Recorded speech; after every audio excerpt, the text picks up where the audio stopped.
Mama Mercedes'in kızı Mayra'nın ad günü akşamı. Sürprizden habersiz Mama Mercedes ve Mayra içeri girir. Papa Leo da el çalarak onları karşılayır.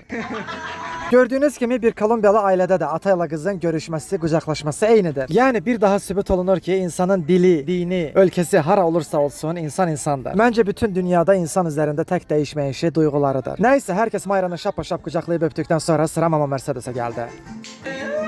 İndi de futbol oynamaktan Sandra'nın oğlu Miguel geldi. Işıklar söndü, şam yandırıldı. Herkes indi şəkil çəkdirməyi gözləyir. Mən də tort yeməyi gözləyirəm. Qapılar, pəncərələr taybatay açıqdır. Musiqinin səsi də tam xod açıqdır. Amma bir qonşu demir ki, ay bala bu nə vurha vurdu. Hə, bu cəhətdən Azərbaycandan çox fərqlidir. Amma başqa şeylər də aşağı yuxarı demək olar ki, eynidir. Bir tərəfdən qonaqlar gəlir, Mayra onları qarşılamağa gedir. Evin iki iti Vana ilə Niko da burdadır. Heç sizə Mama Mercedes'in evinin çöldən görüntüsünü göstərməmişdim. Buyurun, bu da gecə klubuna oxşayan ev. Qaydaq təkrardan ad günü axşamına. Herkes yedi içtiği bir tarafa oturdu. Mən də belə hazırlaşmışdım.